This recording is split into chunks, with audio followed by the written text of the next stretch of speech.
yet a nice crowd on hand. And, of course, all of the COVID-19 protocols in place. And if anybody knows anything about COVID-19, it's FGCU. 24 days between their game that they played before they played last Friday night. And I really think that was a major factor in that series against Bellarmine. And I'm telling you, Florida Gulf Coast was playing, I think, some of the best basketball before they had to go on that pause. They've had their best start since 2015, 2016. They started the year 3-1. They've only played, though, 9 games because of that COVID pause. Take a look at their starting lineups as they got the opening tip, but then Lipscomb gets a steal and head to the other way. And there's the Lipscomb starting lineups. Johnson, Jones, Ferguson, Wolf, and Asangela as Lipscomb gets it over to Greg Jones for 3, and it won't go. And the rebound quickly allows FGCU to get up the floor. Lipscomb's used this same starting lineup the last 4 games. So kind of getting into that mid-season form as far as the starting lineup goes. Your starting lineups are brought to you by Ascend Federal Credit Union as you watch this ESPN broadcast between Lipscomb and FGCU, presented by Elite Sports Medicine. Foul early on Eli Abayev, interesting player for FGCU. He's made an immediate impact. He's a grad transfer, kind of similar to Romeao Ferguson in the sense of the immediate impact he's made on this FGCU team. He's the #1 rebounder in the A-Sun. He's going to be a major challenge down there for Asana Sajala. You know, graduate students that graduate from other schools and transfer in are beginning to have a big impact in the A-Sun like they do in other conferences, as there's a 3 in the corner. Impact there being made by Mr. Wolf as Jake Wolf gets that 3 for Lipscomb, and they take the early 3-0 lead. I think Jake Wolf could be kind of a secret weapon for Lipscomb. He can be a better scorer than he's shown here as of late. He's asked to do more defense and rebounding for this Lipscomb team, but he can be a good scorer. Cato's a player that over the past years, Cato at times has hurt Lipscomb. He can pull the long 3 up. This one in and out, no good. Well, good defense there by Lipscomb. Really not much for Caleb Cato to do on that possession. Inside out. Ball movement by Lipscomb, and the man with the control, the assist man himself, Asangela, averaging just under 4 assists a game. And Justin, you can just see the game going through him again. Yeah, and he was waiting on the double team so he could make that pass. And when the double came, he knew exactly what to do with it. Swing it down and bring it back out for a long 3 that won't go, but a big rebound there for Eli Abayev. This time Asangela's got the rebound and Lipscomb's on the run.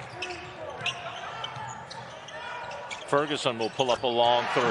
He saw that one coming, Justin. He had tucked and headed the other way. He was pretty sure that one was going in the book. Well, and Lipscomb getting into some transition offense, that's going to force a timeout by Florida Gulf Coast.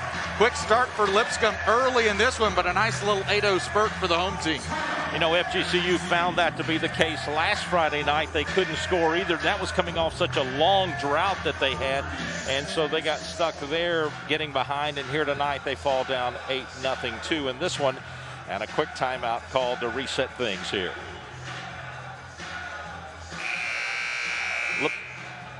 Take a look now at the Seaman keys to the game, Justin. Yeah, I think in this one we've already seen a few of these kind of play out. One thing for Florida Gulf Coast, you know, they are the first in the A-Sun in steals per game. So I think a key for them, they're averaging almost 10 steals a game. They need to turn their defense into offense. That's 10th in the country, but they've got to take care of the basketball on the offensive end. They are 2nd worst in the A-Sun in turnovers, averaging almost 17 per game. On the other side for Lipscomb, ride the 4 horsemen on offense. I'm talking about Ferguson, KJ Johnson, Asana Sajala, and Greg Jones. Those guys all averaging 10-plus points, but you can't give up any second chance looks on the defensive end. This Florida Gulf Coast team tops in the A-Sun in offensive rebounding per game. They don't mind firing up the 3 either, as Asangela will battle the rebound on another missed 3. That's 3 threes missed by the Eagles, as Lipscomb misses one at the other end, put up by Wolf. Lipscomb 2 of 4 now from outside the arc. Yeah, and Lipscomb trying to get going offensively in transition, and that's what they've had success on here early against the Eagles. Great pick and roll. Nice pick and roll, just can't complete at the rim, and Lipscomb has the rebound. That's what you want for the Eagles. It just didn't go.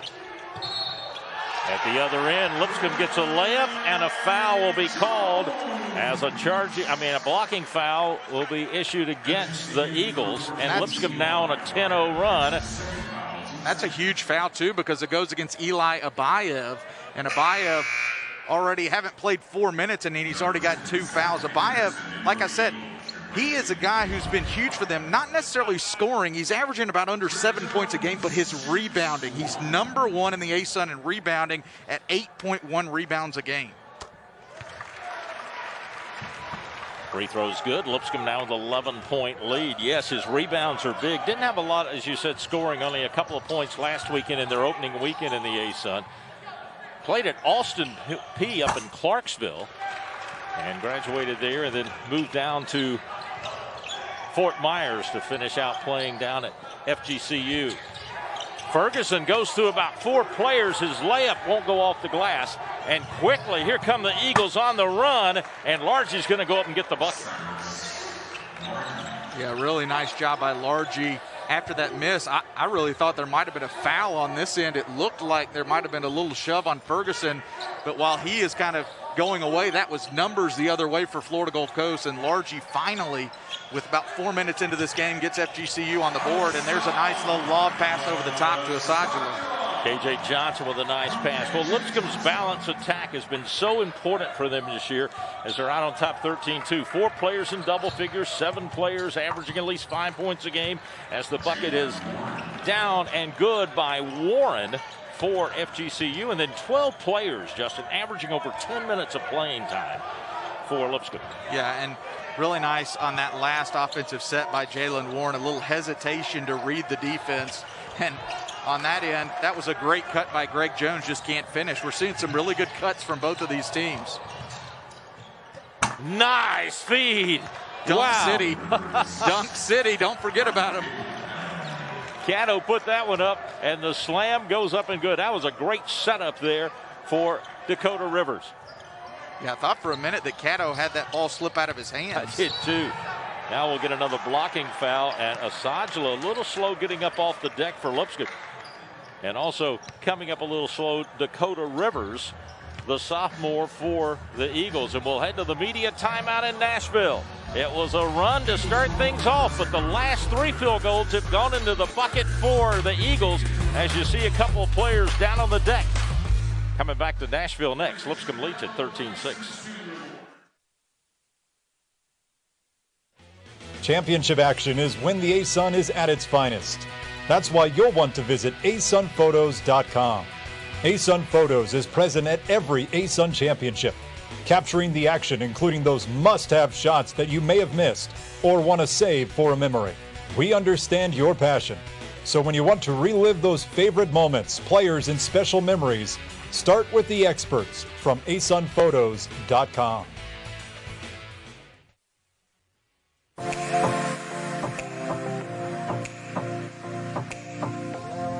Cooper Hotels, proud sponsor of FGCU Athletics, offers deluxe accommodations and a special FGCU rate for fans in town for a game or just a visit. Stay at the Homewood Suites or Hilton Garden Inn, Fort Myers Airport, just 2.5 miles from campus and adjacent to the Gulf Coast Town Center.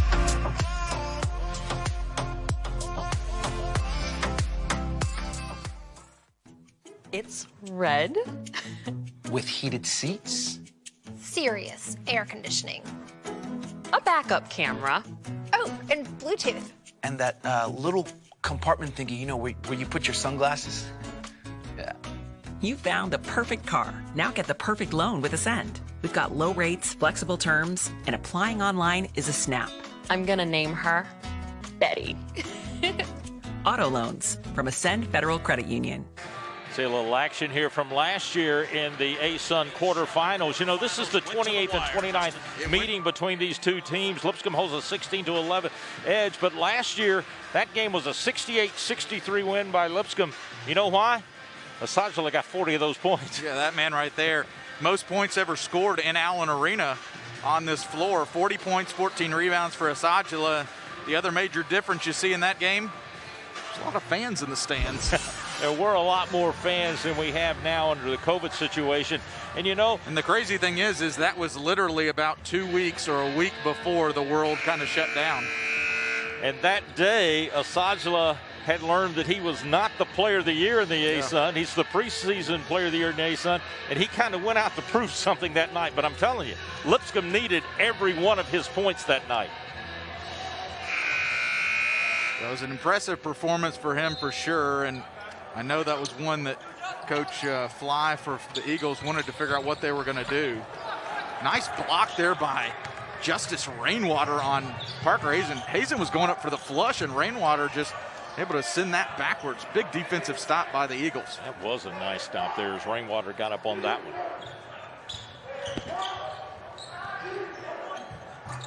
Little drive. Bucket's going to go for the Eagles. They now have hit 4 field goals in a row, Justin, and they have cut what was a big lead by Lipscomb. They were out on top 11-0, and now it's 13-8.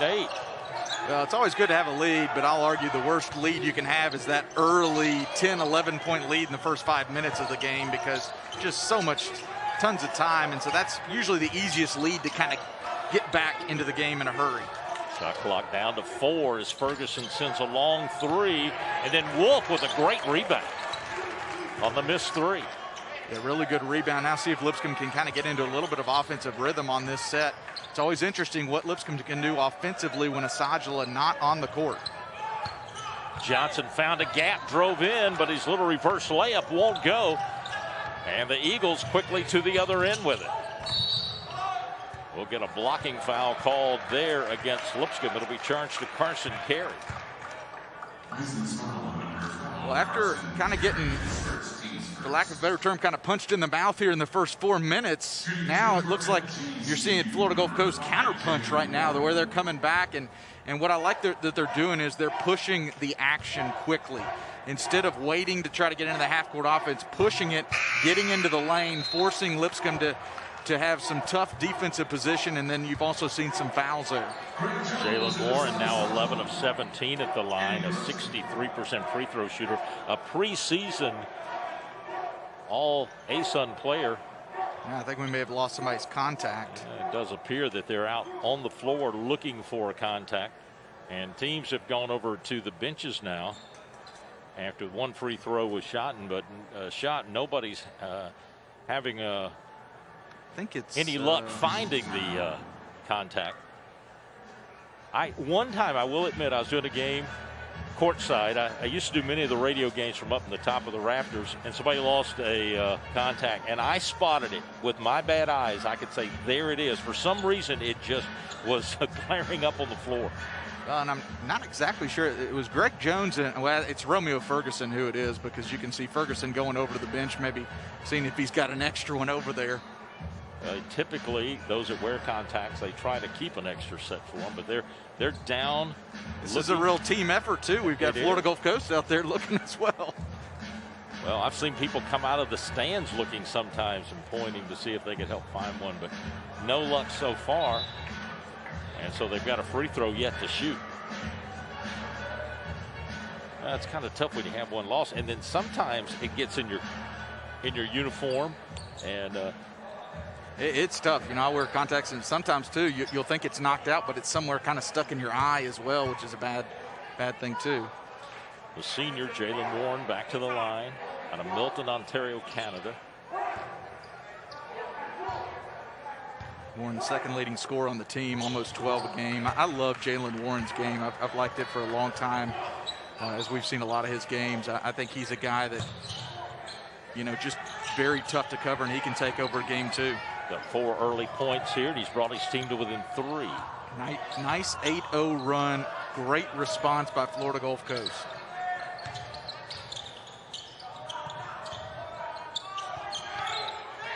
Parker Hazen down to Sajla with it, and then he almost throws it into the front row of the Eagles, but a nice catch. But then we're going to get a foul down on the baseline over there by Carson Carey to keep it in play. Yeah, and if you're going to double Asajula, that's where you want to force him. You want him to have to skip that ball. And, you know, we saw earlier when they doubled and then the lane opened up, you want to double and then cover the lane, force him to skip that ball. Back out Carey, open for three. In and out, no good. Rebound out to Warren, and here come the Eagles. Quickly to the other end, then losing it out of bounds. Turnover there by Largy. And Lipscomb will get it right back as Miles Miller will check in across the way for Lipscomb. Largy with the right idea. You want to attack Carson Carey. If you're Largy, that's an advantage for Florida Gulf Coast.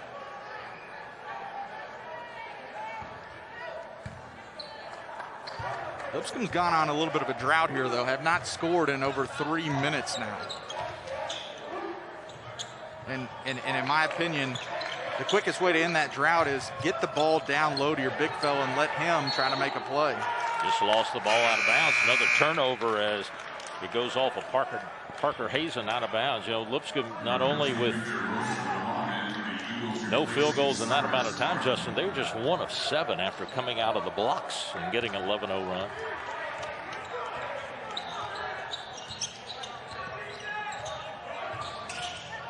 That turnover was the first Lipscomb turnover. It's really been, they've been missing shots. Long three on the way for the Eagles. No good off the back of the iron, but a big rebound coming down there for Justice Rainwater.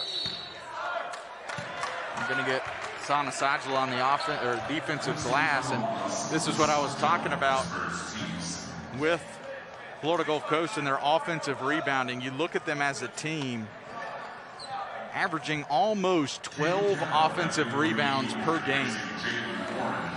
Caleb Cato back into the lineup for the Eagles. Quickly on the half-court throw in under the basket. They get it over to Cato, and he quickly puts up the three, and we're tied at 13. 11-0 run matched by the Eagles. Lipscomb in desperate need of a bucket. They're just one of their last 7 and find themselves now tied after having that early 11-0 lead. Double team on Asajala, but he is able to get it over to Hazen. Skips it over to Carey. Doesn't shoot the three, but the shot clock was winding down. He fired up a shot as he stepped in. That offensive rebound, though, by Miles Miller ends a 3-minute and 40-second drought for Lipscomb, and they got it kind of unconventionally, not in their offense. No, it was kind of picking up a little garbage.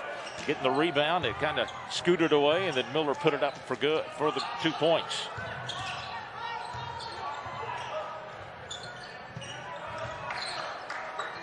Ball from the outside. Now here's another three on the way. Long three. This one's going to be good as it's in the book for Zach Anderson out of Orlando, Florida. Florida Gulf Coast takes their first lead of the night.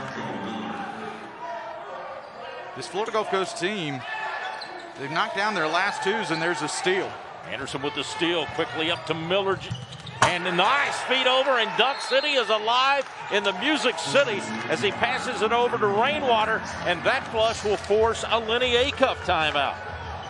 And the Eagles are pretty pumped here. After falling down 11-0, go on their own little run, and now lead it by 3, 18-15. And watch this dunk, Justin. That is a flush.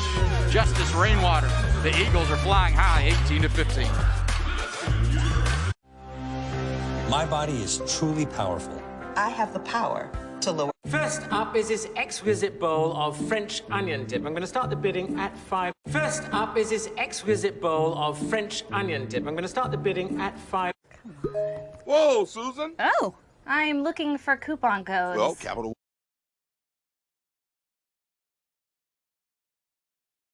First up is this exquisite bowl of French onion dip. I'm going to start the bidding at 5.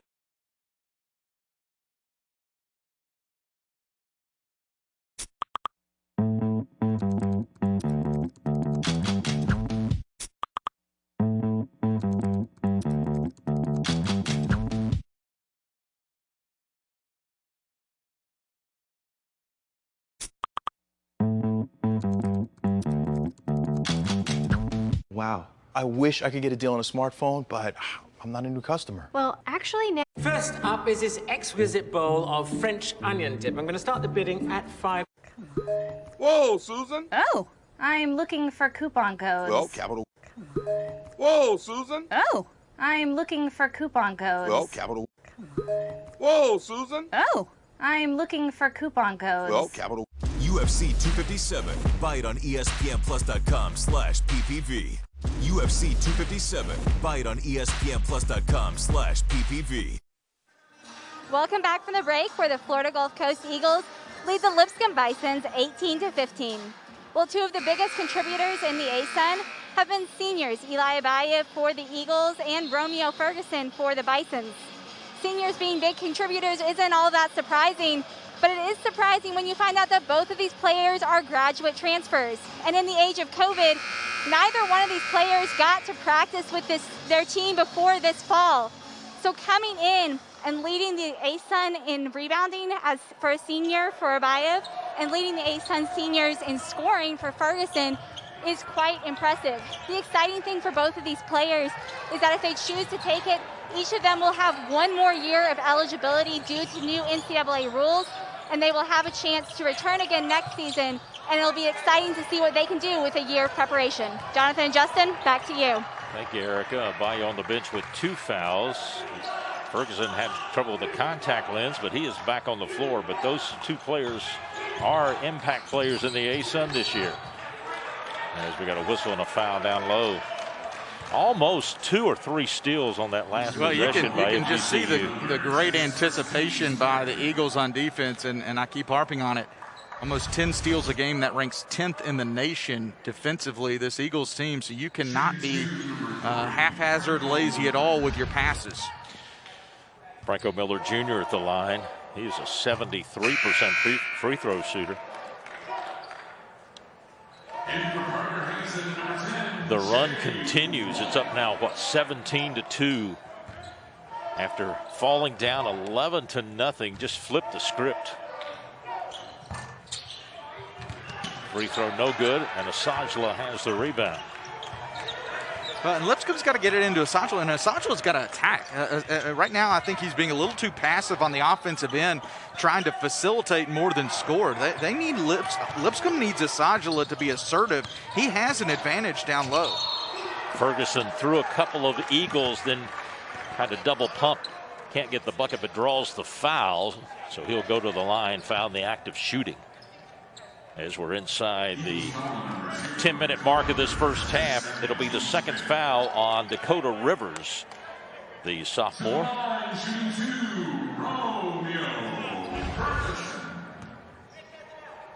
Rivers now becomes the second player for the Eagles with 2 personal fouls, as Ferguson misses on the free throw, a 77% free throw shooter. Well, the free throw line you would normally think would be an advantage for Lipscomb. They're shooting it as a team almost 72%.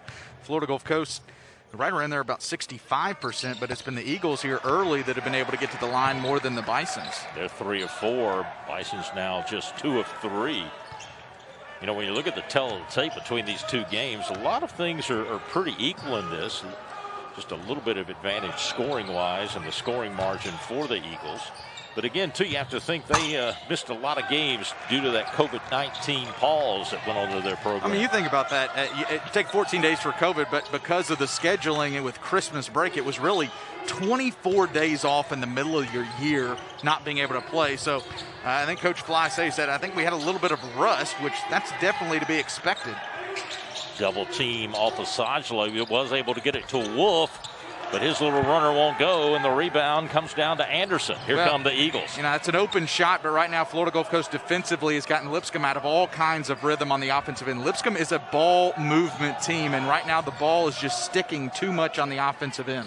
Well, Coach Michael Fly, he's decided right now that anytime that ball touches Asajla, there are going to be at least 2 Eagles flying around him and getting right on top of him. Yeah, not hard to imagine why, after last year in the quarterfinals, they did not double him and he put up 40 points.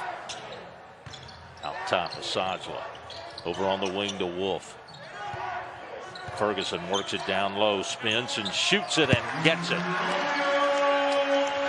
That's a tough shot right there, but that's right in his wheelhouse. He likes that 10 to 12 footer and a little turnaround. Bisons had hit 1 field goal out of their last 9. They're now 2 out of 10. Lipscomb switching defense too. They've dropped into a 2-3 zone. Corner shot off the side of the iron, no good. Put up there by Anderson, and the rebound will come down to Lipscomb's Ferguson, and then he'll be fouled.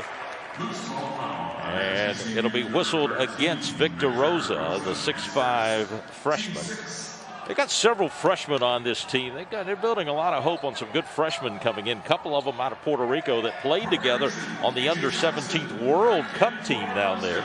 Well, this is a Florida Gulf Coast team that's got a lot of experience this year coming in. And like I said, before the COVID pause, I thought Florida Gulf Coast out of the A-Sun was playing some of the best basketball. They had a road upset win against Miami in Coral Gables, and then they beat a very good Georgia Southern team right before Christmas, and then they had to go on that pause. And then last weekend, Bellarmine comes in to their place and defeats them twice. But I really still think this has got a lot of great parts. You know, they've got 70% of their scoring back from a year ago. Last year, very inexperienced, only 22% of scoring from the year before. So this is a squad that just keeps getting better.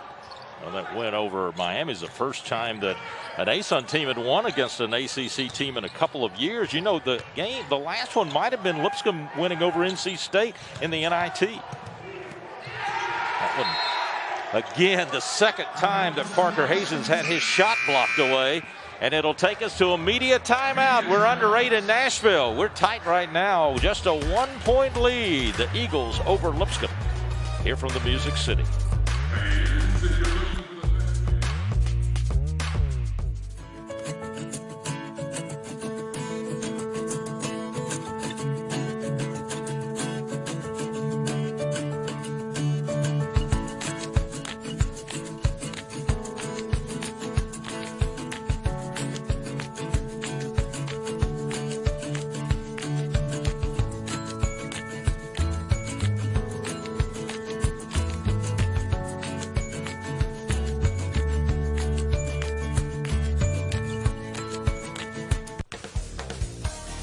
Jason and Todd at the Diamond District. There's your G. That gives you pig. I win again. Jason, best 5 out of 7. Throw me the ball. Let's go. Todd, you can't beat me. Plus, we need to get back to the showroom. Yeah, let's go. Our real celebrations are back at the Diamond District. Birthdays, anniversaries, engagements, all the just becauses. When it's time for your occasion, come see Todd and me at the Diamond District. And in the meantime, let's celebrate another Eagles victory. Go Eagles! Visit Jason and Todd at the Diamond District. It started with land and a grand plan to build a university, protect biodiversity, shape engineers and pioneers, explore frontiers and spark careers, and serve local regions through the work of collegians to chase dreams, cheer teams, teach, share, improve, and prepare to bring minds awake and give back more than we take. To build a school of wonders where communities connect, inspiring those who inspire others. That's the FGCU effect. At Elite Sports Medicine, we do a lot of sports medicine, but in our mind, sports medicine is life. We have patients of all ages, honestly, as young as 10, 11, 12. In orthopedics, the thing that really appealed to me was that people got better and you were able to really improve their quality of life. So you come to us with a problem that you can't do the things you like to do, and our job is to find a solution. Everything we do from the time you walk in the door to the time you leave is geared towards taking care of the patient. That's the #1 deciding factor in what made me join Elite. It's red. With heated seats? Serious air conditioning. A backup camera. Oh, and Bluetooth. And that little compartment thingy, you know, where you put your sunglasses? Yeah. You found the perfect car. Now get the perfect loan with Ascend. We've got low rates, flexible terms, and applying online is a snap. I'm gonna name her Betty. Auto loans from Ascend Federal Credit Union. 3 seconds left to go as you see this rocky start that FGCU had. games postponed against North Alabama and Liberty before they played the 2 last week and lost to Bellarmine. Here's Wolf on the quick catch. There were only 3 seconds on the shot clock, and his 3 was partially blocked. And so the Eagles quickly to the other end on the run, and that stops a 2.5-minute drought that the Eagles had and extends their lead out to 3. Yeah, but the quickness on the other end by Jalen Warren, and that's how quick the Eagles can come back at you. And right now, Lipscomb had that great start, but defensively on the other end, they're not letting Lipscomb get into the lane. It's either going to be a block or they're going to go to send Lipscomb to the foul line. They're not letting any Lipscomb getting any kind of easy look right now. Already the 7th personal foul now against FGCU. That will be the first one charged to Jalen Warren, and to the line will go KJ Johnson.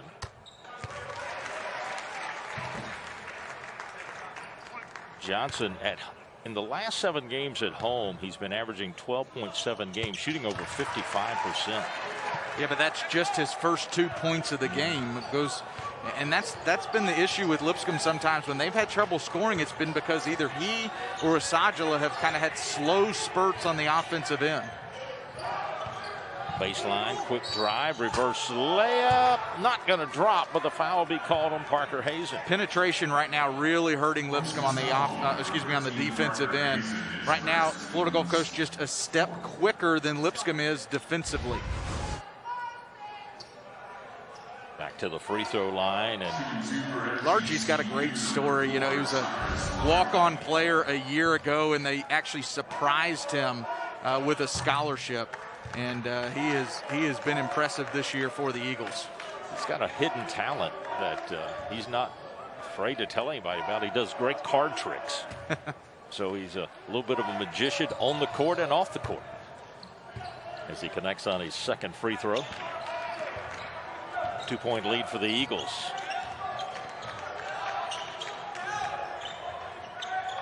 Again, Lipscomb operating with Asajala on the bench, so Hazen comes up top to run the offense through him. And KJ Johnson just found a gap, and he's got enough quickness that when he finds the gap, if he doesn't see sign to pass it to, he's going to take it to the rack. Well, real good hesitation that time. Justice Rainwater was rotating over, but he didn't think Johnson was going to go into the lane, and that just little hesitation, and the waters parted. And there's a drive and a bucket as FGCU makes a decision to bring in Eli Abayev with 2 personal fouls. Yeah, and I think they felt like with Asajala not in the game, they could take a little bit of a gamble and bring him in. And Abayev, just watching his game, it's more of kind of, instead of a back to the basket type game, he wants to get you off the dribble, and that's what he used his size and quickness there. First free throw for him today, 10 of 15 coming into the ball game. Again, he transferred as a graduate to FGCU from Austin Peay. Misses the free throw, but the rebound to the Eagles. They pass it around, get it over in the corner, and a 3 in the book for Cyrus Largey. That's a 5-point play on that possession there. And they've got a 5-point lead after that bucket. All the way across court. Well, Lipscomb needs to attack Abayev right now, get it into Asajala. Now he's triple teamed down low, and he dribbles through it and puts it up and good. Triple teamed on the blocks, and he scores. Just a good heads up play to go baseline there. Warren into the paint. Short on his shot. And Lipscomb with the rebound as Asajala quickly gets it out to KJ Johnson. Some contact between he and KJ Johnson. Johnson feeds it to Asajala. He's over the rim and good with it. Yeah, really smart play by KJ Johnson. He saw Abayev come over. He knew if Abayev's coming over, that means the big fella's going to be rumbling, tumbling down the lane. Lipscomb back to within 1. Rebounds and advantage 1 to FGCU. Now we'll have a foul down on the baseline. Going to be whistled on Ferguson, the 6'5" graduate out of Burlington, North Carolina. Played at Lincoln Memorial, then went to Belmont Abbey. We'll see him commit the foul here on the baseline. Leaned in a little bit too much there. That'll be the 16th foul, so not in the 1-and-1 yet.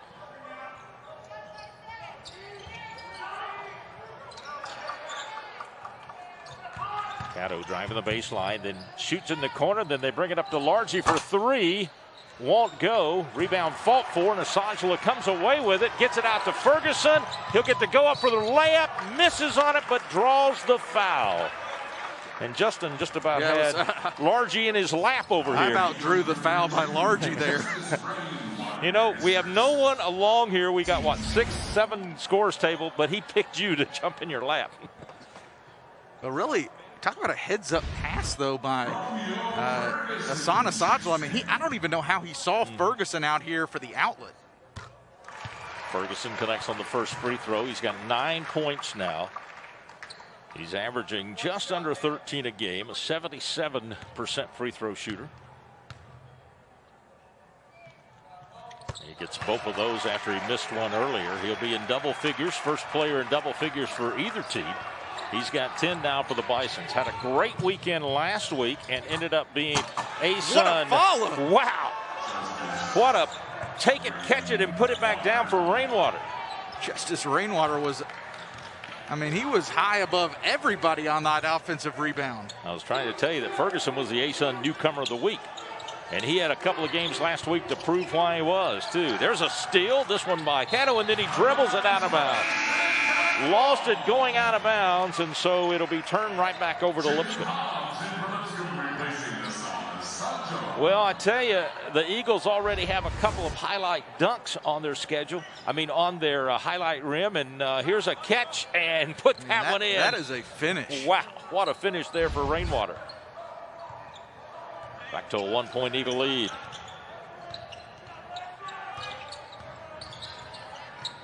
Johnson drives and pitches out. Down to 8 on the shot clock. They'll get it in the corner to Hobbs. Can't hit the three. Quickly out with it on the rebound is Anderson. Here come the Eagles. Inside 4 minutes to play in this first half and a 1-point lead for FGCU. Gatto, little runner, blocked away a little bit. He wanted a foul but didn't get it. Well, he might should have gotten a foul there too. I think Lipscomb got a hand on his arm there. KJ fakes on the outside shot, drives it, runner won't go, and then he's going to be charged for the charge as he ran over and took out Largy. It'll take us to a media timeout in Nashville. 1-point game. Eagles on top of the Bisons. Couple of runs by both teams, but right now they're almost even. Wow. I wish I could get a deal on a smartphone, but I'm not a new customer. Well, actually, First up is this exquisite bowl of French onion dip. I'm going to start the bidding at 5. Whoa, Susan. Oh, I'm looking for coupon codes. Well, capital. Whoa, Susan. Oh, I'm looking for coupon codes. Well, capital.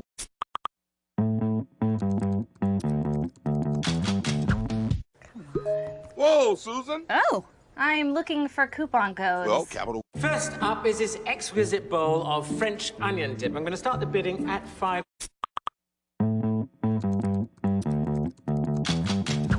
First up is this exquisite bowl of French onion dip. I'm going to start the bidding at 5.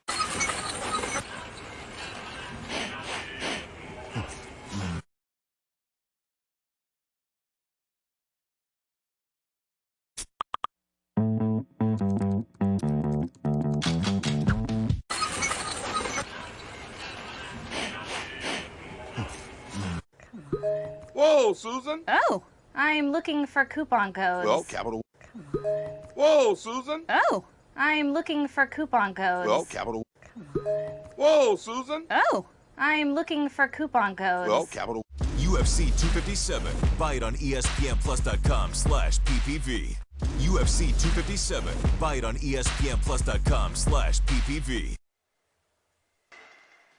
Lenny Acuff is leading Lipscomb into its 90th season of basketball. They're 17th in the A-Sun, and for him, it's his second season at Lipscomb, 31 overall.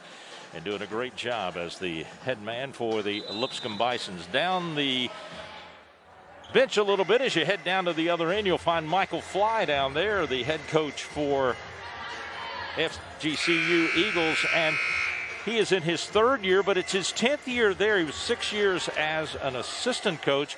before he got the head coaching job there. We'll slide it over. There's Coach Fly. He, too, has one of those shaved heads. And, Justin, he got it because he did it to raise money. $5,000, Clips for Cancer. Did it for Barbara's Friends, the Children's Hospital there in Southwest Florida. And then after he did it, decided to keep his head shaved after that. I'm sure just giving more support to the fight against cancer. Yeah, and it was specifically for a 7-year-old, Lily Bendel, who had leukemia as a young child, and did that for her, and he's kept it shaved, as you mentioned, to support her. And just a really neat story. I actually saw some videos of that and him doing that over the summertime. Well, it's a great thing to do, and he ended up raising about a little over twice, or about twice the amount of money he set out to it, about $2,500, got over $5,000. Great effort there to help in the fight against cancer, as Hazen has another one of his shots blocked and taken away. It was a good idea by Lipscomb, but you've got to be strong going to the rack, and there's a wide open look. Fortunate Lipscomb is that Cato didn't drain that, because that is way too easy of a look on that end for the Eagles. Just didn't drop. Asajala will come in for Parker Hazen. Parker Hazen's been on the short end of the defense of FGCU. I think they blocked 3 of his shots here in the first half. A couple of them up around the rim. As Lipscomb will bring in the length of the court with 2:45 to play and trailing the Eagles by a point.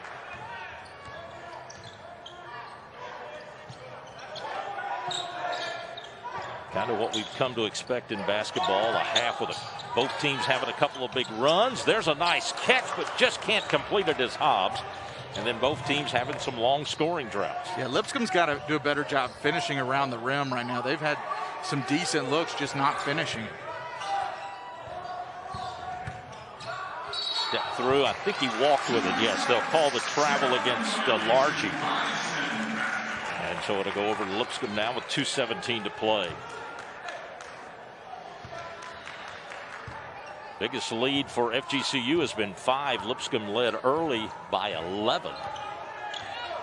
That was that early runs by both of these teams, and since that time they both kind of, in some ways, the offensives have gotten a little stagnant here over the last 5 minutes. Ferguson into the paint.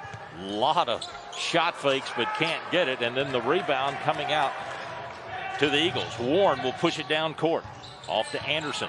Kicks it over to Cato for a long 3, and it's good. You know he can shoot the long ball. He is 2 of 5 from outside the arc. And it's out to a 4-point lead for the Eagles. Well, in rhythm there, Caleb Cato. Out now to K.J. Johnson. Can he match it?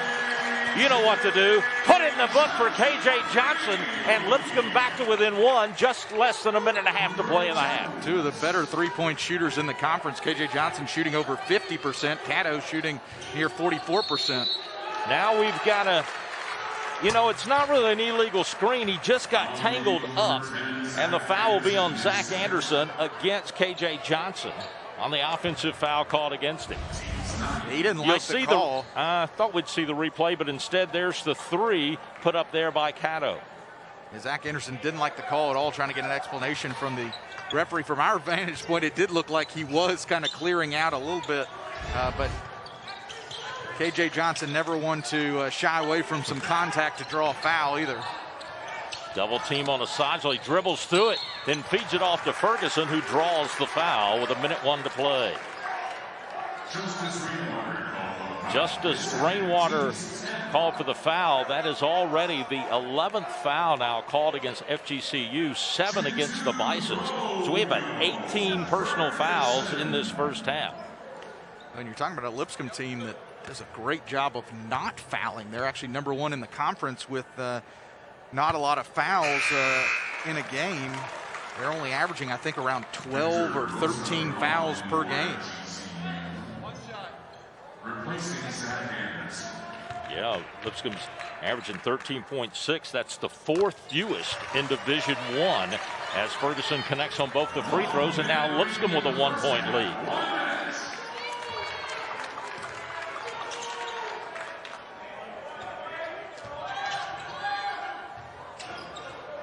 Down to 15 on the shot clock. Over on the side for a 3. Off no good. They'll battle for the rebound. Oh, what a battle, and that one was a hard hit to the floor by Justice Rainwater. Well, and you hate that if you're Coach Lenny Acuff, because that's the second foul on Asana Sajala, and you know where both of his fouls have occurred? Box out. Yeah. Defensive end boxing out. You see he just undercuts Justice Rainwater there, and that's the correct call.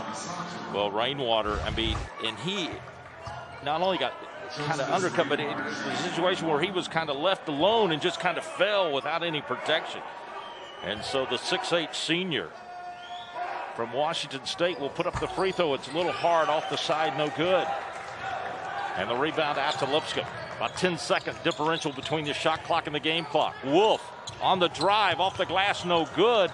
Fighting for the floor, ball down on the floor, and Wolf comes out of nowhere to get it, saves it back to Ferguson, over to Johnson, down low to Parker Hazen, and he's going to go up and get two. And Parker Hazen needed that more than probably anybody in the gym, Justin, because the last 3 or 4 times he's gone up against the rim, his ball has been rejected. Well, but give the credit on that possession to Jake Wolf. He was the one who dove to the ground and ripped the ball. It kind of reminded me of a football scrum going for that fumble, and instead of just getting the tie-up, one of the players rips the ball out, and that was Jake Wolf. Well, you know, Hazen was down on the floor with it. I thought they were going to whistle a jump ball. Next thing I know, Wolf not only got in there, but instead of getting 3 guys tied up, he just quickly knocked it out front. And the Bisons were able to keep it alive. They now have a 4-point lead with 17 to play here in the first half, and the Eagles will hold it for the final shot, and this score kind of flip-flopped in the last 50 seconds. Jalen Warren, pullback 3, won't go, rebound Wolf. He's still got about a second from midcourt. Off the glass hard, but a valiant effort there by Jake Wolf, as the Bisons will go to the locker room after leading early on the... It's a fantastic rebounding team in Florida Gulf Coast, and so I think we're going to be in for a great second half. Well, Anthony Jordan, KB Burdett Jr., and Will Howard, they're the 3 men in the striped shirts. They'll be calling this one for the final 20 minutes, just like they called the first half. And Lipscomb will get the ball to throw it in. It will be underway as Greg Jones will play it into KJ Johnson, and we're underway from Nashville. In the second half, already an adjustment by Florida Gulf Coast. They've gone 2-3 zone here to start the second half, and the second half starts just like the first half did with a Jake Wolf 3-pointer. Put in the book for Jake Wolf, his second 3-pointer, both of them to start the 2 halves. And Lipscomb now out on top, 39-32, and Largy had it knocked out of his hands by Sajala.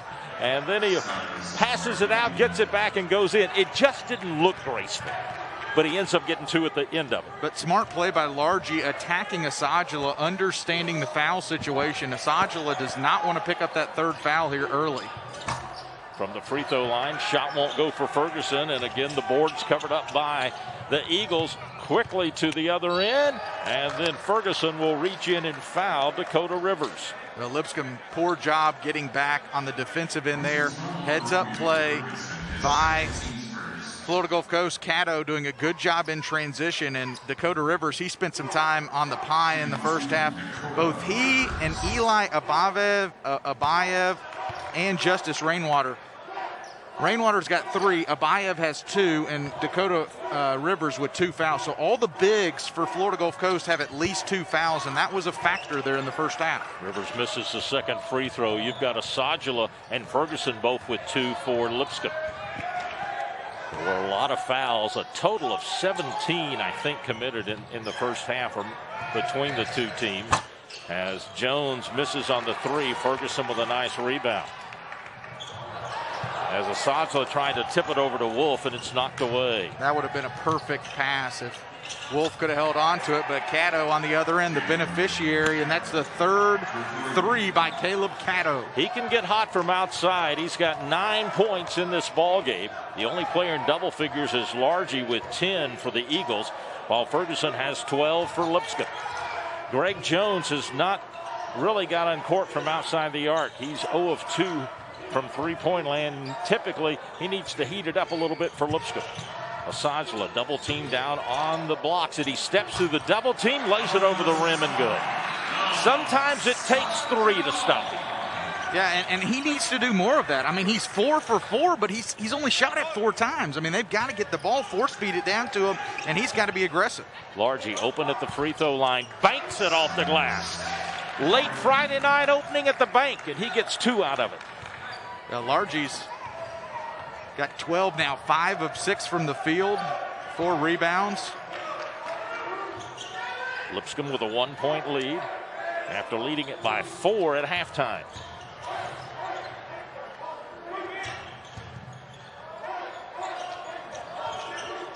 Outside, now give it to Ferguson trying to drive, and he just can't get control of his dribble and loses it out of bounds.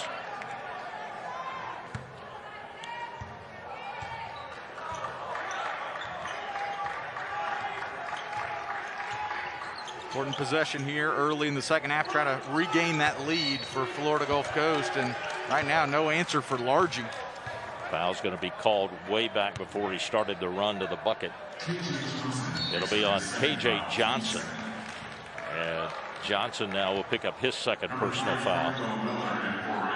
2 quick fouls by Lipscomb here in the second half.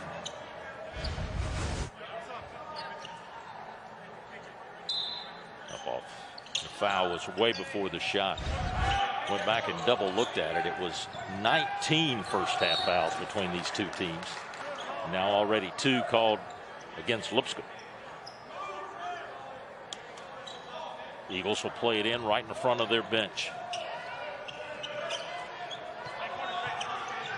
Warren will kind of let the offense set up around him. He gets it in the paint. Oh, there. He did. He had another kind of loose looking play inside, and then he drops back with a shot, and it won't go, and the rebound out to Lipscomb. Yeah, almost 2 turnovers in the paint on the Eagles. Ferguson, nice little soft runner down low. Set up by a nice little pass from KJ Johnson. Great touch in the lane.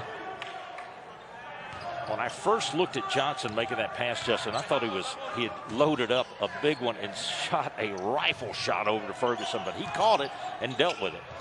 Now Johnson trying to make a steal, but the ball picked back up by the Eagles. Good recovery there by FGCU to get a 3 in the corner. Almost a steal to cost them 2, but instead they get 3 back on their end of the court. Well, and arguably you could have said Abayev actually fouled KJ Johnson when he looked like he had his hands on the steal. Tied again at 43. Wolf won't go. Rebound Ferguson, spinning, turning, shoots and scores. He kept looking for somebody to pitch it out to, but finally decided, man, I got a tent here in the lane. I better do something with this ball toward the rim, and he does. Romeao Ferguson now with 16, game high. Turnaround shot won't go. Ferguson's got the rebound. Lipscomb on the run to Sajula. Great pass. What about the vision, though? Wow. KJ Johnson finding a Sajula, and then he kind of shoots it backwards off the glass. Ferguson trying to get another pickpocket. Couldn't come away with it. Franco Miller Jr. directing some offense. Over to Warren. Down on the baseline. Now gets it back. Drives in. Largy for 3. Got it. Big threes here in the second half for the Eagles, as Largy connects on his second 3. Now, 7 of 20 now for the Eagles. 3 for 3, though, in the second half from downtown. Back to a 1-point Lipscomb lead. KJ Johnson trying to take a pass from Sajula, but it's stripped away, and Eagles quickly go to the other end. Fake with a 3. A little too telegraphed of a pass there by Sajula on that end.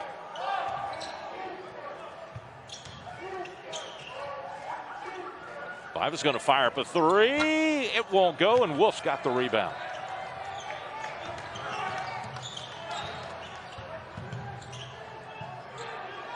Lipscomb trying to see if they can get set for a 3. Here's Wolf launching it. Won't go. Sajula couldn't hold on to the rebound, and then it's knocked out of bounds. Last touch by Warren, I believe. It'll be Lipscomb's ball when we come back. We're headed to immediate timeout. We are under 14. There's a little bit of jawing going on. Great time for an immediate timeout. Get them to the bench to cool off. Season of racing at Naples Fort Myers Greyhound Track, along with simulcast horse racing and poker daily. Our poker room offers 3-card poker, Ultimate Texas Hold'em, and high-hand promotions with thousands given away daily. Join us for Dollar Days with $1 beer, hot dogs, and sodas on the first and third Friday of every month. Visit our website at NaplesFortMyersDogs.com for live racing schedule and poker tournament information. The dogs are here for one more year. Come on out and have a beer at the Naples Fort Myers Greyhound Track in Bonita Springs. The new $3 Little John from Jimmy John's is just like our original sandwiches, only littler.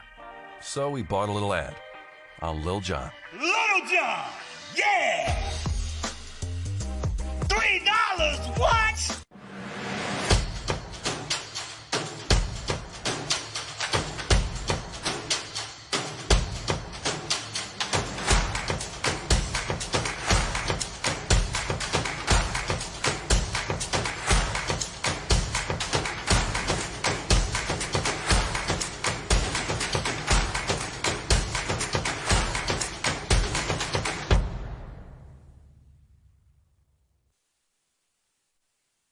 At Stephen & Associates, we're here to help you create a personalized wealth strategy so that you can maximize your wealth and enjoy life.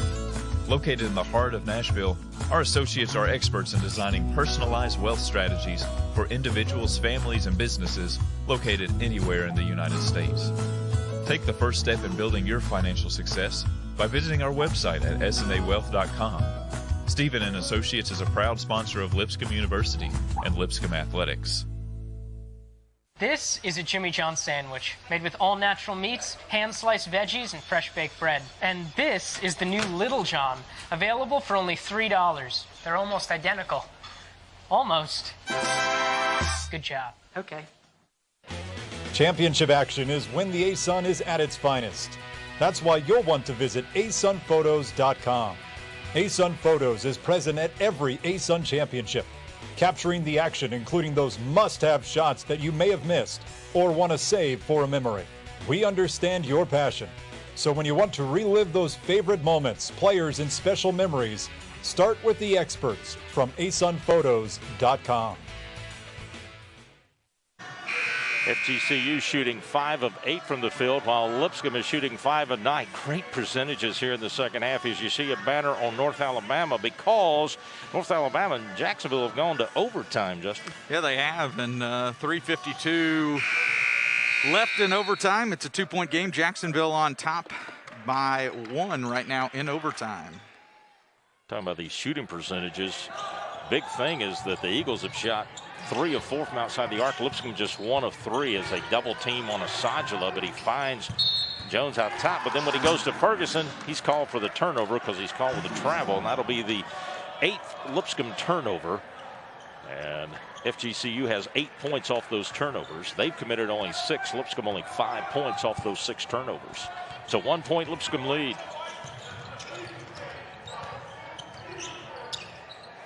Played a long time in the second half before we got to that first media timeout.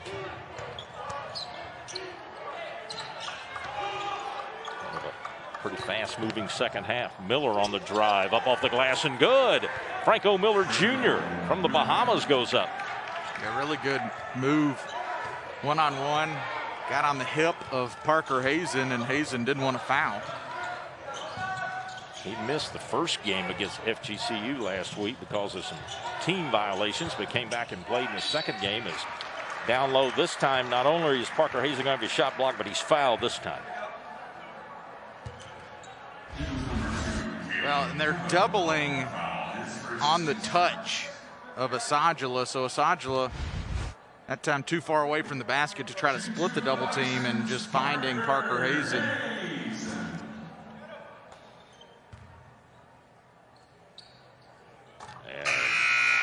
Hazen, who is a nearly 76% free throw shooter, connects on the free throw.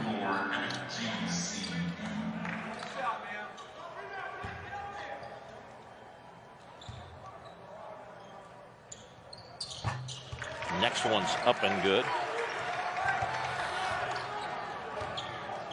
Back and forth we go.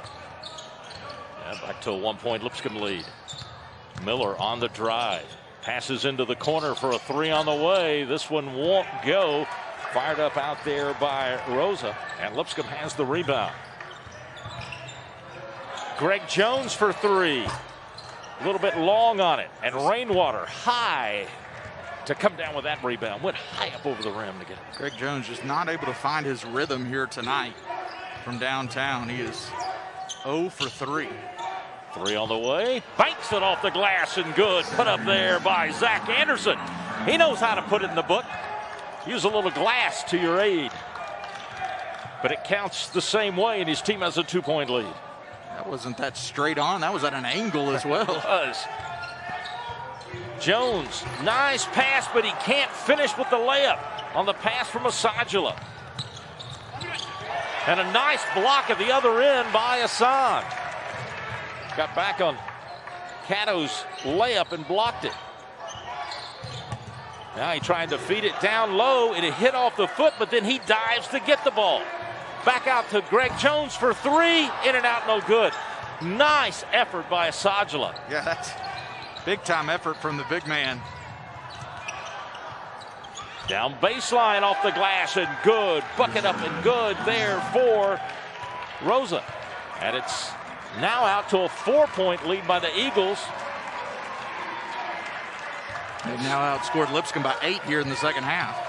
Ferguson trying to thread a needle, catch a pass going down, but it's deflected and knocked away. Both these teams look like they're dragging a little bit, but they're going to get a break. Breaking the action here in Nashville, but all of a sudden, FGCU on a little run. And they got the lead.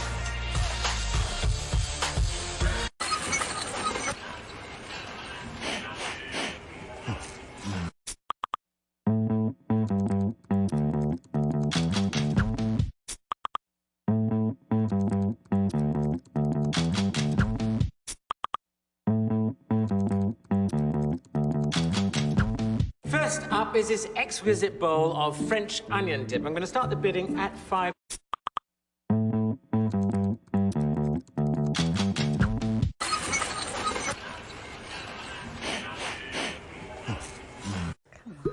Whoa, Susan. Oh, I'm looking for coupon codes. Well, capital. First up is this exquisite bowl of French onion dip. I'm going to start the bidding at 5.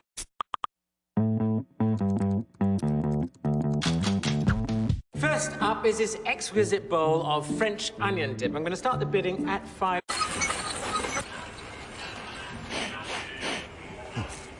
First up is this exquisite bowl of French onion dip. I'm going to start the bidding at 5. First up is this exquisite bowl of French onion dip. I'm going to start the bidding at 5.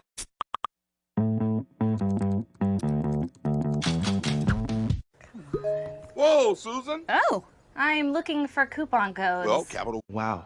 I wish I could get a deal on a smartphone, but I'm not a new customer. Well, actually, now. First up is this exquisite bowl of French onion dip. I'm going to start the bidding at 5. First up is this exquisite bowl of French onion dip. I'm going to start the bidding at 5. Whoa, Susan. Oh, I'm looking for coupon codes. Well, capital. Whoa, Susan. Oh, I'm looking for coupon codes. Well, capital. Whoa, Susan. Oh, I'm looking for coupon codes. Well, capital. UFC 257. Buy it on ESPNplus.com/PPV. UFC 257. Buy it on ESPNplus.com/PPV. FGCU has stretched it out now to a 53-49 lead. Justin, Lipscomb had a field goal in the last 4:05. They've missed their last 4 field goals, and when you look at the shooting percentages, Lipscomb has now dropped to 41.7, just 5 of 12, and only 1 of 5 from outside the arc this half. While the Eagles are 8 of 13 from the field, 4 of 6 from three-point land. They're shooting 61 and 67% respectively between those two categories. And now Lipscomb going to try to apply a little full court pressure. But part of the problem, too, has been 9 turnovers for Lipscomb have led to 10 points off those turnovers by the Eagles. Lipscomb only averages 12 turnovers a game, but like you said, already 9 committed here. Lipscomb now going to a 2-3 zone. Still got over 11 minutes to play here in the game. Out for another 3. This one misses the mark, but a big rebound coming out with it's going to be Miller. Over in the other corner for another three, no good. And then as they battle for the ball, it's going to go out of bounds. Last touch by Dakota Rivers. Well, that's the issue with the zone defense, though. I mean, long shots mean long rebounds, and when you're in that zone, you got to really locate and find a body to box out. And you're playing against a team with a lot of length and a lot of rebounding power, a lot of jumping power in this FGCU team. Ferguson, soft little runner down low, won't go. Ball kicked out, coming away with it is going to be Anderson. Here come the Eagles. 4-point lead in the ball. And they go to Dunk City again. Nice feed as they get it up for Dakota Rivers, and he slams it home. I mean, we've seen, what, 3-4 alley-oops? 6-point lead. Now for the Eagles, their largest lead is 6. Off to Ferguson off the glass. Nice pass from Parker Hazen. You knew what he was going to do, but Ferguson had to work his magic down around a player down low. But at the other end, FGCU says, give the ball to me. I'm Franco Miller Jr. I want to fire up a 3, and he does. And it's a 7-point game. Just Eagles out on top. Too much space right now for the Eagles. Drive, shot won't go. Parker Hazen with the rebound. He can't get it to go. Kicked out to Ferguson. Back inside to Parker Hazen. This time as he battles down low, he'll draw the foul. He catches himself down there. He's having to work against about 3 lanky, tall guys down low. You'll see the replay here. Well, Dakota Rivers is one of the best at shot blocking in the A-Sun. As Rivers, he's got 54 career blocks coming in. He surpassed some of the former Eagles greats. You'll remember these names: Mark Eddie Norelia and Brian Thomas. He's 7th all-time now is Dakota Rivers in block shots. Well, their team has 6 in this half. They say he's on track to get at least 46 if he's able to play the rest of the season out. He just would need 50 to break the all-time season total of blocks in a season. Now, this is a critical spot right now for Lipscomb to try to reestablish themselves defensively, because really it's been anything FGC's wanted on the offensive end these last few possessions. Caddo missed the 3, but they're there to get the rebound. The drive and the layup's going to be good. Nobody picked him up, and Zach Anderson takes it up. And it's a 7-point lead. At midway here in the second half, Lipscomb needing some points as they're down by 7. Well, Lipscomb's needed that zone defensively because they're beating them off the dribble. But the problem right now is there's another block, is all the offensive rebounds are going to Florida Gulf Coast. Parker Hazen up about the rim with the ball blocked away from him. Another block for the Eagles. They've got 7 in this ball game. And they're hitting some big 3s here in the second half. And now we'll get an offensive foul on Jalen Warren as he knocks down KJ Johnson. That'll be Warren's second personal foul. You'll see KJ getting positioned and set up outside the restricted area. The first hit to him, he wasn't set, but the second time he was set. And usually the officials, that's a smart play by KJ Johnson. If he's waiting to take the block, you want to wait till after there's that first contact and do it at least on the second contact. You do it on the first contact, a lot of times they'll just say that's a flop. Got hit twice down there, and he draws the charge. Asajla, turnaround, gets the bucket, and it's good. He's in double figures here in this game. He's got 12 points. Ferguson has 18 points. Lipscomb back to within 5. Timeout called by FGCU. It'll be a full timeout. We'll take it. 8:19 to play in the game. Lipscomb down by 5.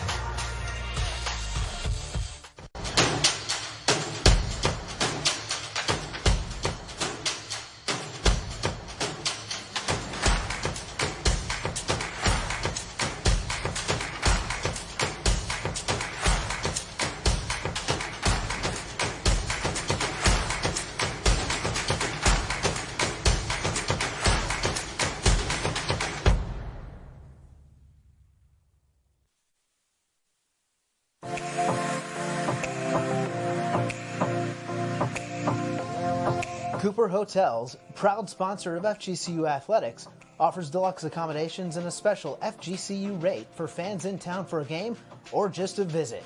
Stay at the Homewood Suites or Hilton Garden Inn, Fort Myers Airport. Just 2.5 miles from campus and adjacent to the Gulf Coast Town Center.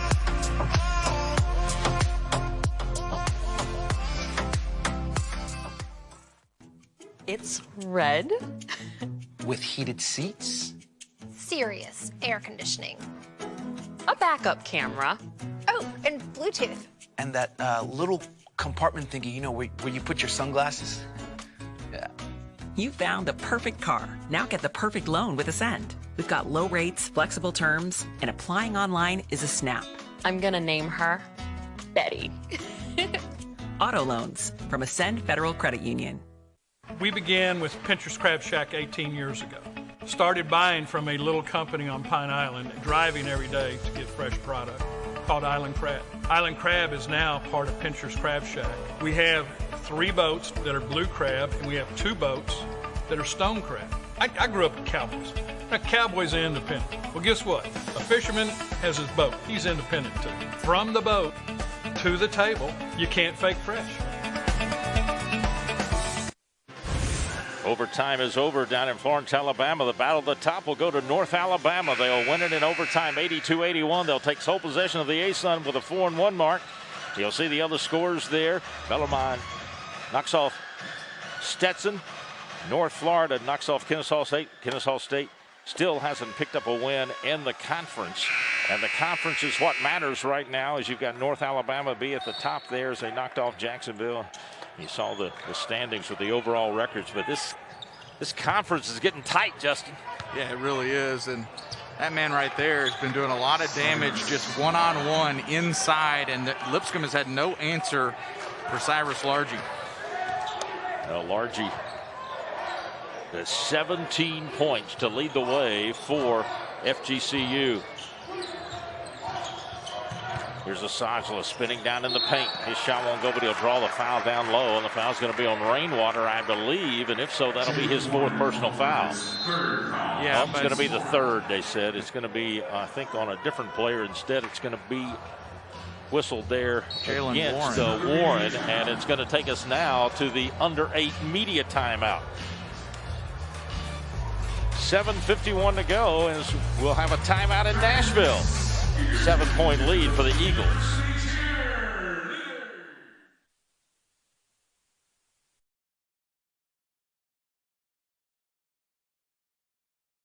First up is this exquisite bowl of French onion dip. I'm going to start the bidding at 5.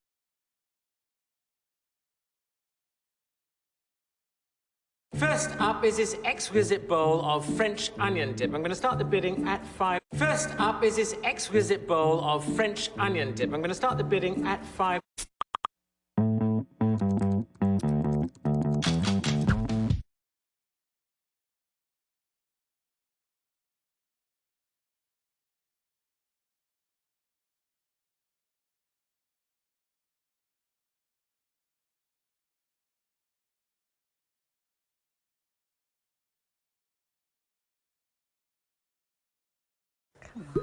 Whoa, Susan. Oh, I'm looking for coupon codes. Well, capital.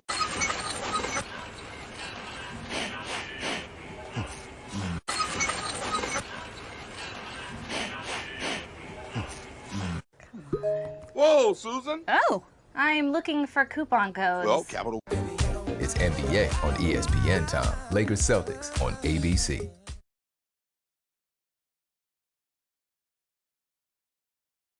UFC 257. Buy it on ESPNplus.com/PPV. UFC 257. Buy it on ESPNplus.com/PPV.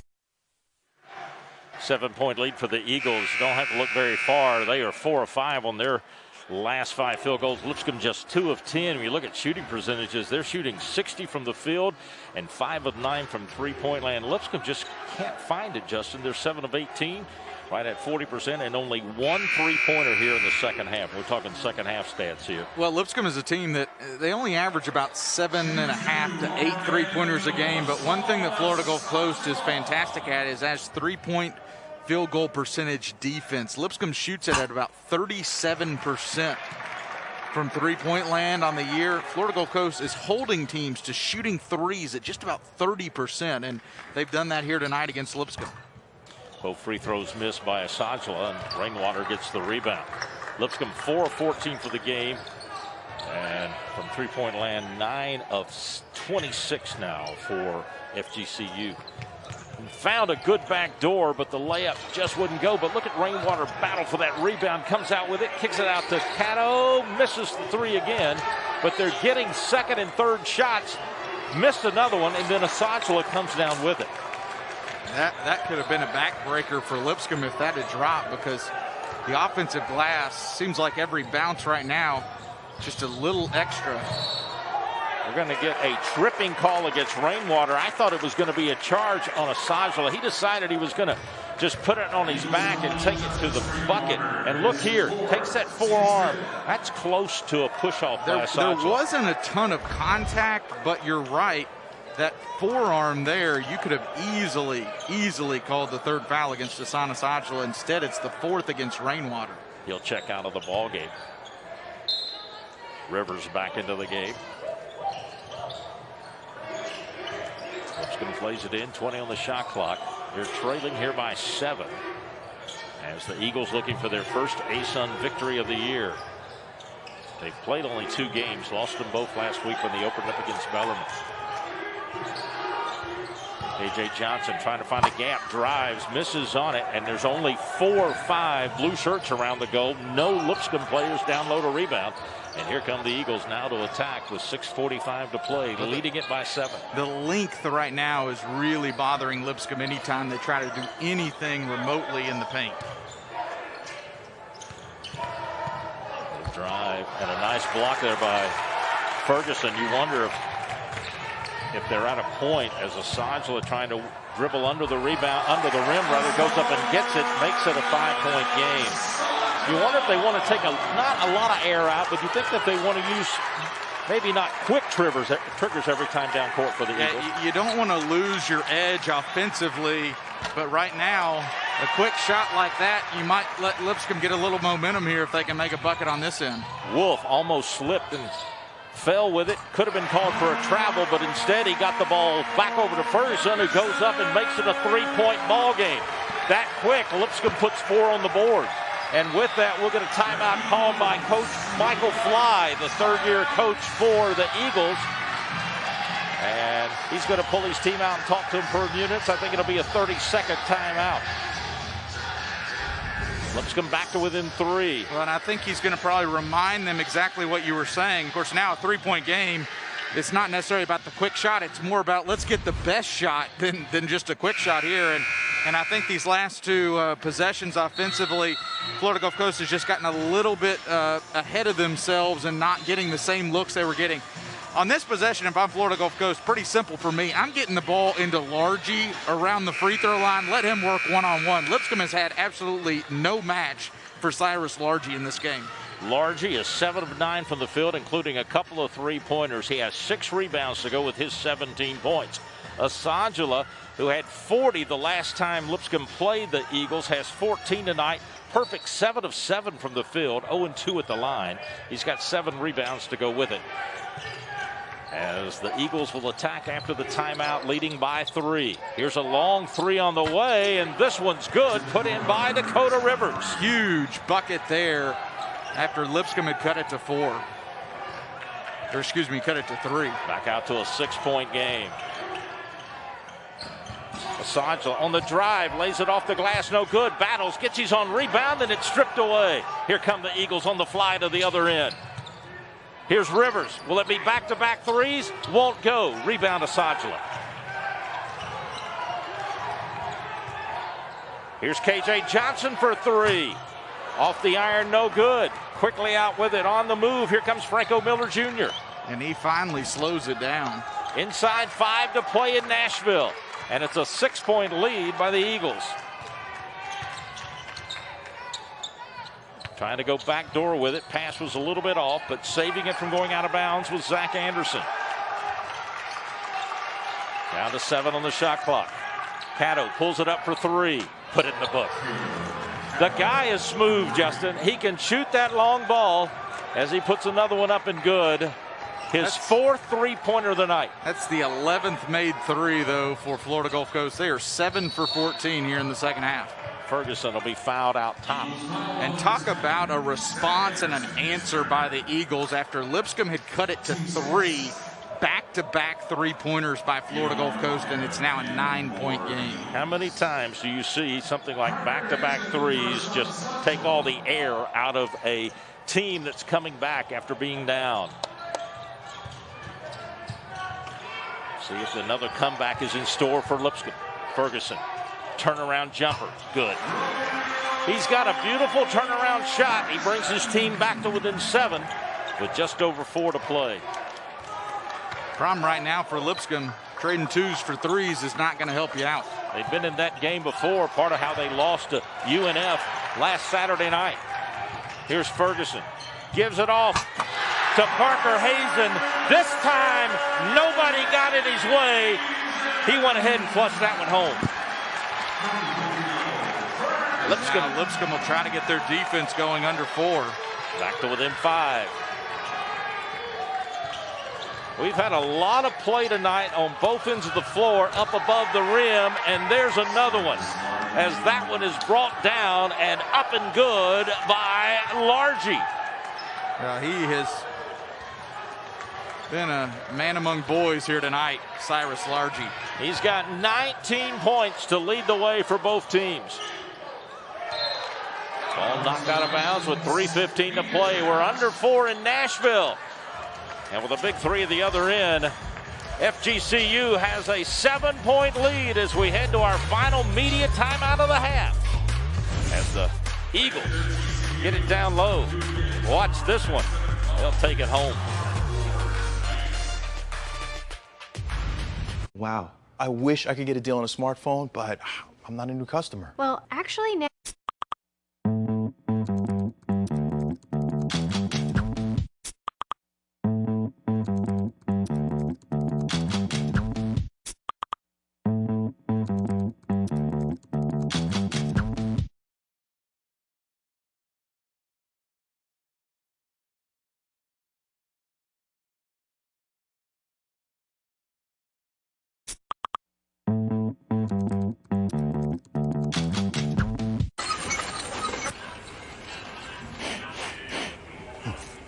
First up is this exquisite bowl of French onion dip. I'm going to start the bidding at 5. First up is this exquisite bowl of French onion dip. I'm going to start the bidding at 5.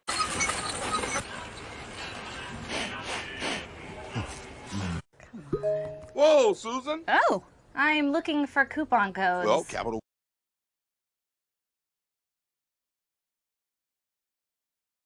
Hi, I'm a new customer and I want your best new smartphone deal.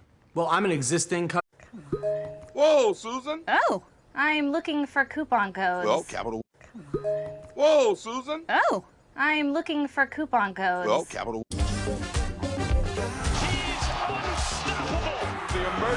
First up is this exquisite bowl of French onion dip. I'm going to start the bidding at 5. Hi, I'm a new customer and I want your best new smartphone deal. Well, I'm an existing customer. Whoa, Susan. Oh, I'm looking for coupon codes. Well, capital. Whoa, Susan. Oh, I'm looking for coupon codes. Well, capital. Whoa, Susan. Oh, I'm looking for coupon codes. Well, capital. UFC 257. Buy it on ESPNplus.com/PPV. UFC 257. Buy it on ESPNplus.com/PPV. Cyrus Largy was a one-time walk-on. He's now running through the rafters of Allen Arena, slamming this one home. He's leading the way with 19 points, 8 of 10 from the field, and a couple of three-pointers, Justin. He has been leading this team here tonight. Lipscomb just can't find a way to stop him. Yeah, they really have not had an answer at all. He's used his physicality on the drive, and you see a career high for him in points. 16 was his previous. He had that earlier against Georgia Southern, and Lipscomb just defensively has had no answer for Cyrus Largy. Time becomes a factor for Lipscomb right now. They need points, need them in a hurry, down by 7. While FGCU needs to protect this lead. We'll see how the final 3 minutes are played out. KJ Johnson not in time. Shot clock was winding down, drove the paint, but he did not get the shot off in time. And so it is a shot clock violation. Not what you need when you're trying to find a way back into this one. Tough mistake for the Bisons, who have turned it over 10 times, and 10 points for FGCU off those turnovers. Full court pressure by Lipscomb. You know, a couple of threes would be big for them, but right now they only have hit 4 threes here in this ball game. Well, Lipscomb in the second half is only shooting 17% from the field. And that's pretty simple, the storyline for why. From three-point land, that is. Excuse me, from three-point land. Yeah, excuse me. But 1 for 6. Long three with 4 on the shot clock, no good, but they battle for the rebound, and their length comes in handy, but then we get a travel because Dakota Rivers falls to the deck, and they call him for the travel, and so Lipscomb will get the ball back with 2:29 to play. In Lipscomb's, in 16 of their games this year, 8 of them have been decided by 11 points or less. Right now they trail by 7. Wolf in the corner. Driving in. He almost turned it over in the paint, but then his throw to the corner goes out of bounds, and it's still a turnover against Lipscomb. Yeah, and the length and the size right now of Florida Gulf Coast is giving Lipscomb all kinds of trouble on the offensive end.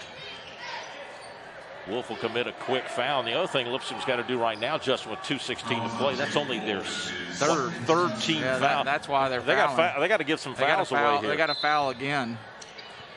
And Wolf's going to reach in and do it. He got called for 2 back-to-back ones there, so he now will have committed 3 personal fouls. So really somebody else probably ought to commit the next one. But Wolf, 3 fouls in a row, and so he's now got 4 personal fouls as he committed those fouls quickly, but that adds it up to 5 team fouls now. I don't think he actually intended to foul that last time. They were trying to get a double team. And now they need to foul again, though. Margie has it out top. We'll see if they try to foul. KJ Johnson on Miller, but no foul called. We're down to 19 on the shot clock. 2 minutes to play in the game. You don't foul now, though, with 12 seconds to go. But really, Lipscomb should have fouled again, because your really only chance would be to start getting into the free throw line. I thought he was going to get Greg Jones over to commit that foul a few minutes ago. Almost a turnover. It will be a shot clock violation, I think. No, it won't. Looked to me like it almost was, but instead it wasn't. And so the long rebound comes out, and then they will have to foul. They might want to take a look at that. That was close. Officials are going to talk. I don't know if they're going to look at it or not, but they're having maybe a little bit of conference over there. If I was Lipscomb, I would have them review that. Yeah, waiting to see. We're going to get a replay here to see. You know, it's hard to tell because the red light doesn't come on the backboard. And so it's really, you're watching the shot clock here, and boy, it's hard to tell where his hand and that 0 go, Justin. It looked to me like the 0 went off. It was close. I mean, this is where Lipscomb coaches should be asking for a review. They're not going to review it. At least they haven't right now. Still a 7-point game, and that's where we've been for a while here. Looking back at the last timeout we had, Lipscomb's scoring drought is now at 2:18, and they've had a lot of those. Right there, yeah. See, the ball it didn't look like the ball had left his hand. I would agree based on that replay there. And you're talking about 5 seconds and the possession that you're losing by not even having. I don't understand why they didn't at least ask for a review. It'll be the Eagles' ball to play in. 20 on the shot clock, minute 38 on the game clock. They've got a 7-point lead. They'll get it into the hands of Caddo. He'll be double teamed, but he'll get it to midcourt, and Jalen Warren will come across the timeline, and he will be fouled by Asajala.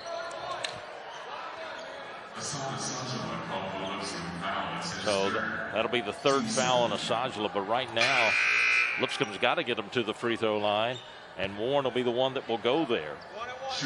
Warren 10 for 16 on the year, 62% from the line. He's one of, well, he's 2 for 2 there tonight. Make him a perfect 3 for 3 right now, and he moves his team out to an 8-point lead. You know, this is a big game for both teams, but I think it's really big for FGCU. After losing their first 2, they really did not want to catch themselves starting this year off at 0-3 and trying to get in the win column here tonight. But for Lipscomb, after the disappointing loss against UNF the other night, where they had the lead, the 15-point lead, and lost it in that second game, they find themselves now kind of digging themselves in a hole. Well, they started 4-1 in the A-Sun, and now they're going to, unless they can make it kind of a miraculous comeback here, they're going to be 4-3. So definitely frustrating for Lipscomb. And you know, one of the issues has been that man there, Greg Jones, just has not gotten uncorked from downtown Lipscomb.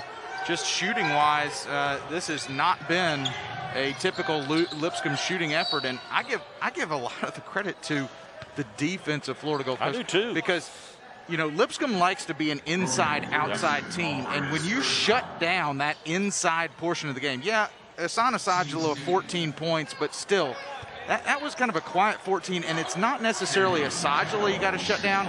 It's the other players that are driving in there, and that's what they completely slam the door on Lipscomb. And then when you don't get any three-point shooting, you know, it's lights out. They didn't get the 3, and of course they shut down with double teaming and triple teaming Asajala. He did kick it out, but if you don't hit the 3s, you're right. It just has been their struggle here tonight, and they find themselves down by 11 with a minute to play here. KJ Johnson on the drive. His shot off the back of the iron, no good, and then he will reach in and foul Largy, and so Largy's going to go to the line. It's already a career night for Largy. He's got 19 points as he will go to the line. Well, if you enjoyed this one, and it has been up and down, back and forth, had runs both ways, droughts, but it's been a great game. Come back with us tomorrow night. We'll do the same thing about 7 o'clock tomorrow night, as these two teams will play on this 4th weekend of the A-Sun schedule, back-to-back games here in the Music City. Hey, you got to flush it quickly. Whether you win or you lose in these back-to-back games, you got to flush it quickly. We've seen from both perspectives what happens if you don't flush it quickly. First one by Largy's good. He's got 20 points. Next one in and out, no good. With a minute to play, it's a 12-point FGCU lead, as we'll get a foul called.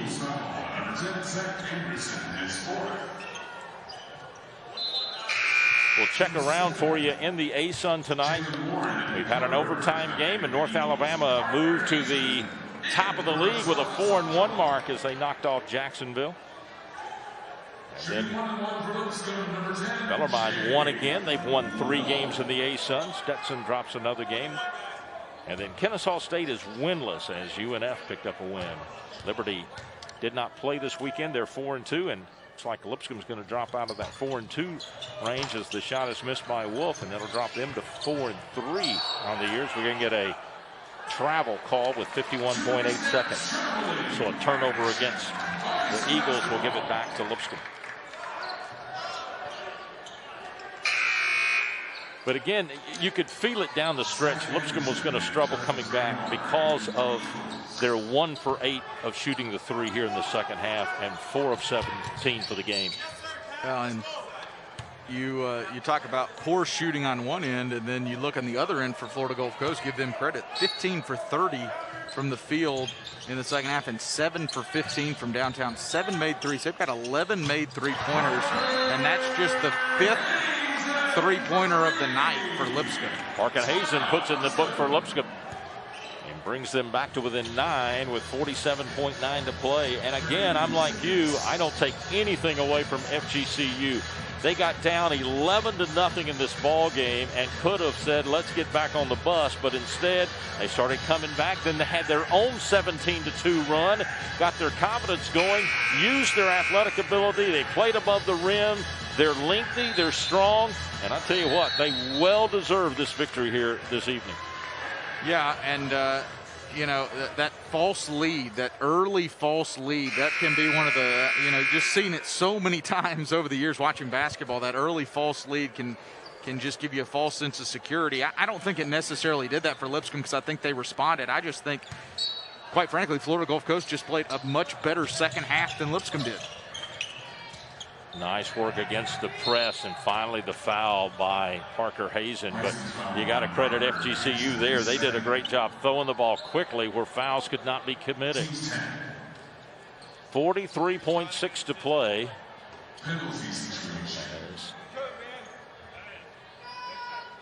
Going to the line now will be Miller, Franco Miller Jr.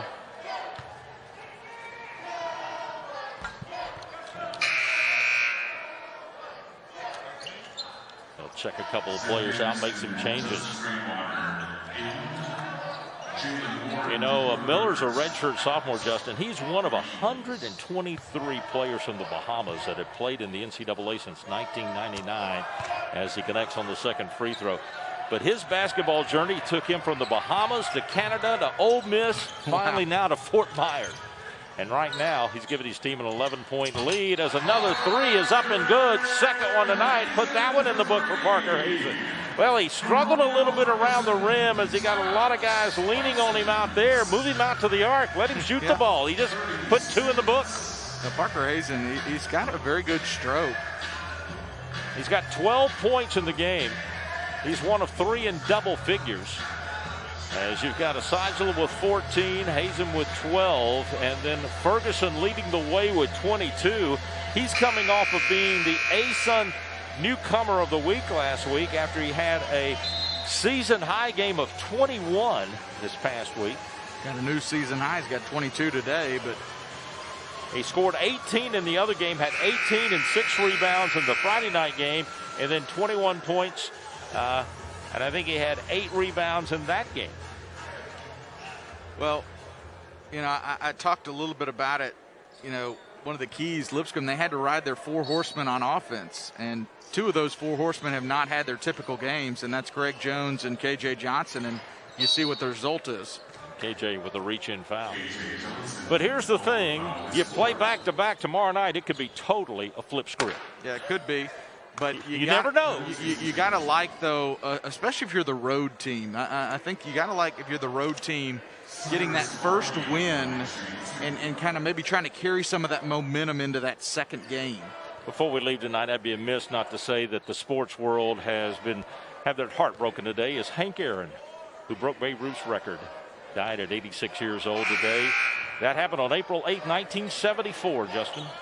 I was in the lobby of the old Sewell Hall watching that one that night. It was the spring of my freshman year in college here at Lipscomb. And I was not around at that time. But what a great game, and what a great thing. Loved listening to Ben Scully and others showing their call of that game. It was the Dodgers and the Braves.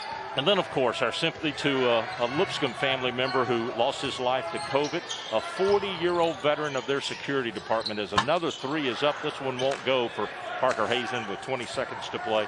But Maurice Connor, he was a longtime person on this campus, usually worked the late night graveyard shift. 40 years as a part of their Department of Security, passed away on January 20th. We send our sympathy out to his family as this one will tick down to the end, and the Eagles will get on the win column side. They come in here after going down 11-0. They come back.